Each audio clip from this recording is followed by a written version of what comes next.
আজকে কিছু খুচরা বাড়ি মেরে নিয়ে আশেপাশে অনেকদিন এদের আশেপাশে জাউরামু বন্ধ থাকবে। আমি কি ফাউল করেছে সেটা বলছি। আয়নাগর ভিজিট করতে বাধা দিছে কে? আর্মি দিছে। পত্রিকাতে আসিছে, আমার কথা না। আওয়ামী দুর্বৃত্তদের ক্যান্টনমেন্টে আশ্রয় দিছে কে? আর্মি দিছে। জুলাই বিপ্লবে পুলিশ ফেল করলে কারা রাস্তায় নেমে আন্দোলনকারীদের উপরে গুলি ছুরিছে? আর্মি ছুরিছে।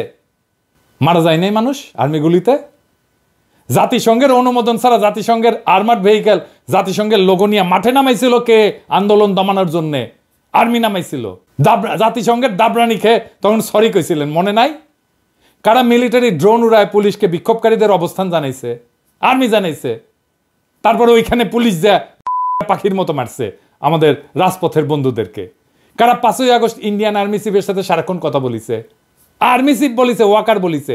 আয়নাঘর বানাইছে কারা? ডিজিএফআই বানাইছে। ডিজিএফআই তো আর্মির নাকি? কারা বিক্ষোভ দমনে সাফল্য দাবি করে হাসিনা সাফাই গাইছে? আর্মি গাইছে। আরো অনেকেই গাইছে, কিন্তু আর্মিও গাইছে। কারা ছাত্র জনতার উপরে গুলি ছোড়ার প্রমাণ থাকার পরেও সেই আর্মি অফিসারকে চাকুরিতে বহাল রাখছে? কে রাখছে? আর্মি রাখছে, ওয়াকার রাখছে। কার নিরাপত্তা হেফাজত থেকে জেনারেল মুজিব পালাইছে? আর্মির নিরাপত্তা হেফাজত থেকে জেনারেল মুজিব পালাইছে।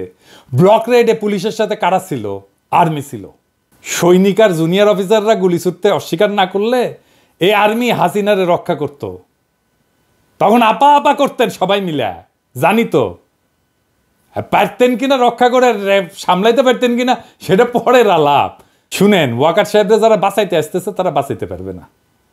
যা যা বললাম উপরে, আগে যা যা কইছি সেগুলো সব সুপিরিয়র রেসপন্সিবিলিটি গ্রহণ করতে হবে ওয়াকার সাহেবকে। কোনো মাপ নাই। ওয়াকার সাহেব যদি বিপ্লবোত্তর সরকারের পূর্ণ আনুগত্য প্রকাশ করে কাজ করতো, মাপ পাইতো। সেটা করেন নাই উনি। আর্মি দেখে ডরে প্যান ভিজায় ফেলার দিন শেষ, বুঝছাও। ওয়াকার সাহেবের কাছে দুটো অপশন, হয় প্রফেসর ইউনূসের কাছে পূর্ণ আনুগত্য, অথবা সেনাবাহিনী থেকে বিদায়। পছন্দ আপনার, কেউ বাঁচাইতে পারবে না।